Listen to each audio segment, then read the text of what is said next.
Have you ever gone over budget? Yeah, I have too. It's not the end of the world. We're going to be okay. So, why are we going to talk about that? Well, today's lesson, we're going to go into the episode. All right. You ever gone over budget? I have too. It's not the end of the world, but we're going to want to stop that because you do enough of those, they're going to put us out of business. And I love the world of percentages, and we'll talk about those percentages in just a moment. But in today's episode, we're going to talk about what you do when you actually go over budget and how to prevent that in the future. And I said, going over budget, you know, I like the world of percentages. You're going to have actually a 33% chance of making money, a 33% chance of breaking even, and 33% chance of losing money. And obviously, we'll keep those losing monies to a minimum or negative, actually, zeros. Breaking even, I don't want to do that either if we can keep from it, but we want those profits. And what we're going to talk about is actually making those happen in ways that can prevent that. Y'all remember back in 2020 when the prices of OSB was getting nuts and you couldn't get any materials? Some of you might even think of that still today sometimes, but you had to prepare. And depending on your project and so forth, what I did was I told the bank. I had a draw system with the bank on a new construction house, and I told them, I said, "Hey, if you want to freeze these prices, because they were changing, well, sometime daily on the OSB, you can give me all the materials up front, and I'm going to go write a check, and we're going to buy them all and lock those prices in." And that's what happened. Now, there's a lot of fear going on today with my buddy Trump and all the tariffs.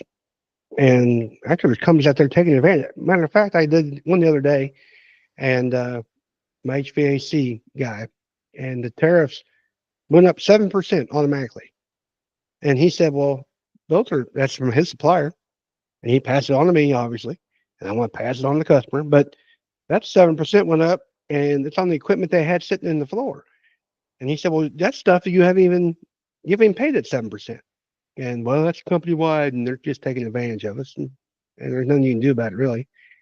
That part. But what you can do to protect yourself is when you give a quote out, you tell the customers that, put it in writing in your quote, that prices vary based on um, whether hurricanes, natural disasters, um, even the tariffs at this current part of our politics. What but you can also give some reassurances to your clients too, because that's not always fair. But you can tell them that your prices are good for X amount of days.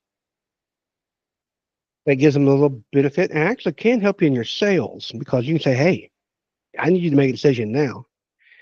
And if you don't and you decide to wait another 45 days or whatever, those prices could go up." And that's just usually enough to get you in that conversation of, well, let's pull the trigger. And that's what you're trying to do is get those sales and get them tied up. Now, what you want to do is protect yourself once they agreed to that, is let your vendors know that you are wanting to lock those prices in. And if you have 30 days notice or pay terms, they're going to be just fine. Get those money, get them paid, get everything locked in. That's what's most important. Now, it's always when you go over budget, it's not always about the fact of over or tariffs or natural disasters. It's the fact of the customer changes things, and those are change orders.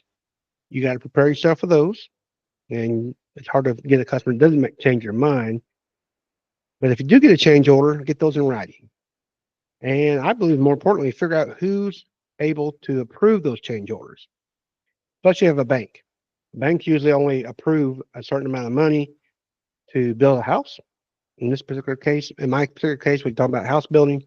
And so I want to talk to the bank, say, "Hey, if there's a change order, is it okay if the customer approve it? Or do you have to approve it?" Some banks will tell you they have to approve the change orders. In the long scheme of things, it's their house anyway until the customer pays it off. And you want to make sure you get your funds.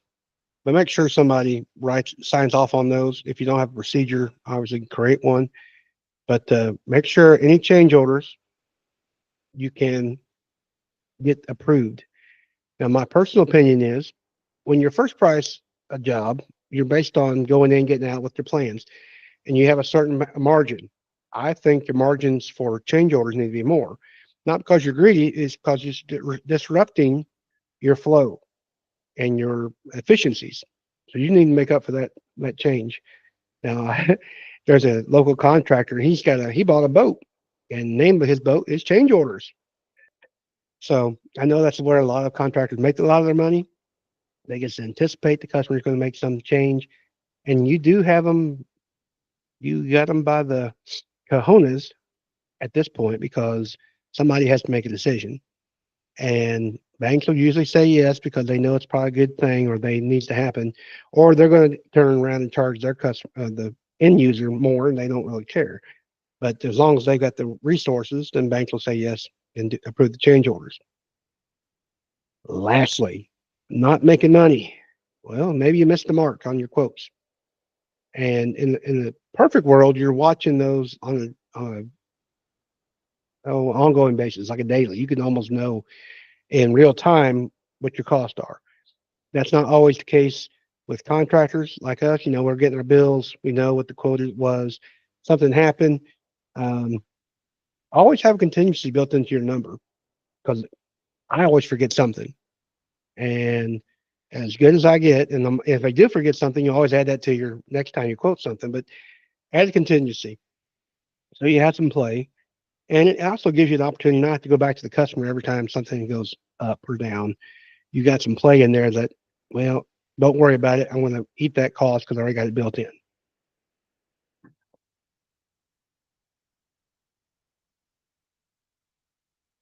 Remember when I mentioned those change orders?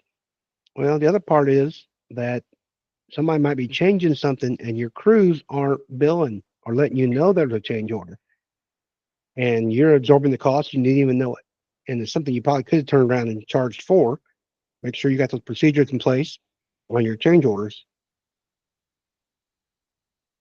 I have a policy when we bid jobs, not bid jobs, when we invoice jobs, that I want to see all the jobs we lost money on. Now, I love seeing all the jobs, but that's like a KPI. You want to notice, give me the job that didn't make money on it. Why? Because you're expecting to make money on the other ones or even break even. And if you get to a point where you're really sophisticated, I want to see all jobs that don't make a certain percentage. But right now, let's just start small. Start with the ones you're not making money on. Figure out why. Is it your estimating? Is your costing? Is it just the fact that you didn't have enough materials and you had to buy more and you didn't know that? Um, Now, fortunately, a lot of lumber yards, if they're selling you materials and give you quotes, they're going to overcharge you, meaning they're going to order more than you need, which is good for you because then you get returns, you get some money back, and they like the sales. And some people, and some contractors, if you're thinking like a lumber yard, my brother actually runs one. If you got crews that I don't want to say don't care, don't pay attention, and they cut a board wrong or whatever, well, we got extra boards here. We're not worried about that. Well, you need to find out, is there waste going involved? Are you using more lumber or materials than you should be? Look at that. Because if you're using, say, 20% more studs than you need and you know it from the plan and the plan hasn't changed, then somebody's not doing something right as far as studs wise or taking them home or whatever the hell it could be possible. But check those numbers. See why you didn't make any money on that job. Put things in place that can catch those type of things. So what's it look like when you put all these items together? Well, you're going to run better. You're going to have better cash flow. You've got you shouldn't have to worry as much either, especially if you got a signed agreement that your change order is made. Um, you've got a working foreman out there, as we've talked about before, that somebody you got responsible. Go to that person if the job's not being run.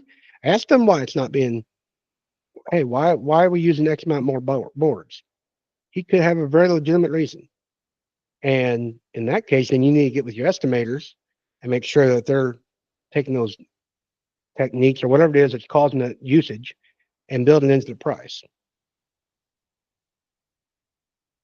Lastly, before I go into shifting gears here, get with your bookkeeper or your accountant or whoever it is and talk about overhead. Overhead on the scope of things can make you lose money. So there's only two ways really to do the overhead and make it. A, you can reduce your overhead, and I like three. I like thirds.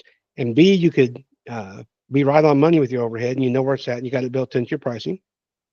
Or C, you have too much overhead, and the way to take care of that is to spread out more sales.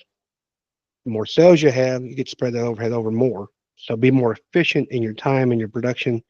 Make your teams more efficient so you can get more billing through the month. That'll spread out your overhead as well. The lessons I've learned over the years, and I like numbers, is just look at them, figure out what it is, help people estimate better, find ways to produce something actually more efficiently. And if you can figure a way to do it more efficiently than others, that's great. Now, I'm not talking about cutting corners. I'm never about cutting corners. And if you're in a community that requires home inspections or inspections in general, then if they're doing their job, they shouldn't allow you to cut corners.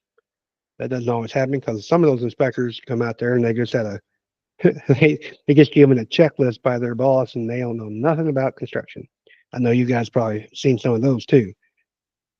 But you want to do a good quality job and the most efficient way using less waste and figure out where you're at for your costing.